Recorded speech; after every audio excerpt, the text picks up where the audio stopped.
C'est un jour où la loi de Murphy a frappé. Tout ce qui aurait pu mal tourner a bel et bien mal tourné. Tu t'es levé tard, tu as raté ton bus. Tes collègues t'ont agacé et ton patron a été sur ton dos toute la journée.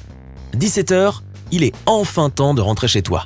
Mais ton supérieur revient te voir et te demande de rester tard parce que quelqu'un a fait une erreur et qu'il y a une échéance à respecter. Tu rentres enfin chez toi, épuisé et d'humeur ronchon bien sûr. Tu as les paupières lourdes et tu es prêt à t'endormir sur place. Au début, le sommeil ne vient pas. Tes pensées te hantent. Tu te repasses en boucle des conversations. Tu réfléchis à ce que tu aurais dû dire à ce moment-là. Toute la journée repasse en images et jusqu'à présent, ton corps a généré des éléments chimiques qui t'empêchent de dormir. Allons à leur rencontre. Passons rapidement dans la zone de terrain. Tu vois cette espèce de chapeau jaune au-dessus ? Ce sont tes glandes surrénales. Quand ton cerveau est bombardé de stress, il envoie un ordre à ses glandes. Je n'aime pas du tout cette situation. Je dois alléger mes sens. La dilatation des pupilles fait entrer plus de lumière et permet une vision plus nette. Des inhibiteurs de douleur au cas où je me ferais mal, un rythme cardiaque plus rapide, soit un débit sanguin plus adapté pour mes muscles au cas où je devrais m'enfuir vite. Allez, on s'active. C'est juste du stress du bureau que tu as ramené. Ce n'est pas comme si tu essayais de fuir un lion affamé. Mais ça, ton corps ne le sait pas. Il traite tous les types de stress de la même manière.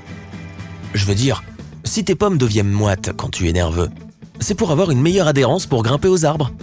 Oui, c'est ton instinct de chasseur qui s'active. Dans tous les cas, quand tu reçois un ordre de la direction, tes glandes surrénales répondent par de l'adrénaline et du cortisol, diffusés dans ton système sanguin. Ah, les voilà. On dirait un cours de chimie. Eh bien, ce sont des éléments chimiques, ou plutôt des hormones. Elles sont responsables de ces changements dans ton corps, ordonnés par ton cerveau. Elles sont produites en fonction de ton état émotionnel. Tu es en colère, effrayé, apeuré, anxieux, stressé, grosso modo. Donc ton corps a ressassé tout ça toute la journée, correct ? Une montée d'adrénaline ne dure qu'1 heure. Le problème qui reste maintenant, alors que tu es allongé dans ton lit à 1h du matin et que tu deviens fou à cause de cette fameuse journée, c'est le cortisol. Il faut compter jusqu'à 8 heures pour qu'il disparaisse complètement de ton sang. Alors, si tu as encore tendu l'après-midi, ton corps sera encore plein d'hormones du stress alors qu'il est l'heure de dormir. Tu ne t'endors que parce que ton corps a besoin d'un redémarrage. En d'autres termes, tu t'endors car tes cellules ont besoin d'être renouvelées, tes tissus d'être réparés, ou disons que ton corps fait de la maintenance. Mais il y a un petit problème. Quand tu vas au lit, ton cerveau traite toute l'information qui a été reçue dans la journée. Il doit trier ce qui est utile et ce qui peut être immédiatement envoyé aux archives des oublis. Et j'ai envoyé les miens à la déchiqueteuse. Les souvenirs de la journée s'emmagasinent quand tu t'endors. Ton cerveau revoit toutes les expériences vécues. Donc si le stress est passé au stade de visiteur inhabitué, au statut de colocataire quotidien, ton cerveau s'en souviendra sûrement. Tu n'auras pas un sommeil très profond non plus. Tu te souviens de toutes ces hormones du stress qui t'ont mis en alerte ? Même si tu es inconscient maintenant, cela ne veut pas dire que ton corps se repose entièrement. Vois cela ainsi. Tu es déjà resté dormir dans un endroit que tu ne connais pas ? Peut-être un hôtel ou la maison d'un ami. Tu t'es peut-être déjà réveillé plusieurs fois en plein milieu de la nuit. C'est parce que ton cerveau est à moitié réveillé, en mode patrouille de repérage au cas où une menace pointerait le bout de son nez. Ça et le fait d'aller au lit tout stressé peuvent te réveiller tout en sueur. Oui, des cauchemars autrement dit. Tu as peut-être vu un monstre qui avait le corps d'un dragon énorme et la tête de ton patron. Ah, la bête te traquait, elle essayait de t'avaler tout cru. Ton collègue se tenait tout près et riait en te voyant tout paniqué. Tu peux te réveiller en plein milieu de la nuit et vouloir un petit encas.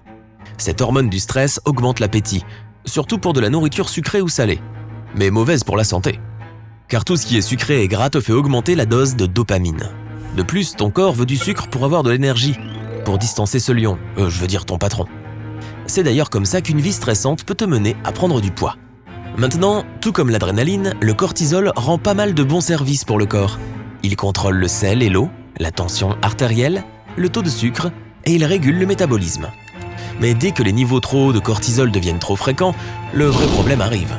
Non seulement la prise de poids, mais aussi un système immunitaire et des os plus faibles, des maux de tête et des problèmes cardiaques et intestinaux. Alors bien sûr, aller au lit énervé une fois de temps en temps ne va pas ouvrir les vannes. Mais si c'est tout le temps, ce n'est pas bien. Le matin arrive et tu te sens mal.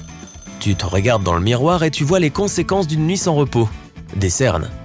Un sommeil de mauvaise qualité dilate les vaisseaux sanguins sous tes yeux et tu finis par avoir des cernes.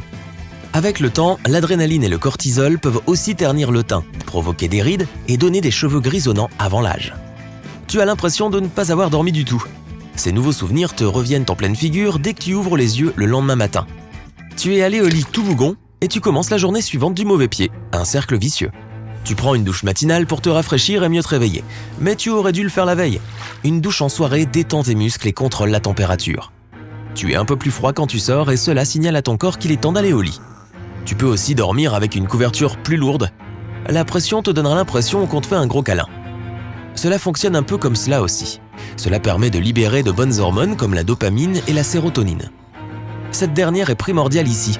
Elle permet de produire de la mélatonine, l'hormone du sommeil. Courir ou marcher quelques kilomètres te détendra aussi et tu n'en dormiras que mieux. Imagine que ton corps est une voiture et que l'adrénaline est l'essence. Cette dernière ne va pas disparaître comme ça. Tu dois conduire la voiture sur plusieurs kilomètres pour que tu sois à sec. Mais n'en fais pas trop non plus. Trop d'exercice peut avoir l'effet opposé. Tu aurais aussi du mal à t'endormir. Cette douche n'a pas trop aidé car tu n'as pas assez dormi.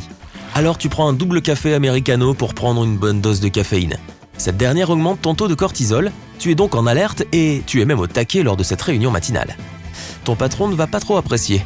Attention, la caféine n'aura épuré ses effets que 5 heures après sa consommation. Donc si tu bois une tasse de café à midi, elle sera complètement évacuée de ton système à 22 heures. Tu te mets au travail et ton supérieur te convoque directement dans son bureau. Génial, c'est reparti pour un tour. Écoute, désolé de t'avoir un peu crié dessus hier. Je n'avais pas trop dormi la nuit précédente, j'étais stressé à cause de problèmes personnels. Je ne voulais pas être aussi agaçant.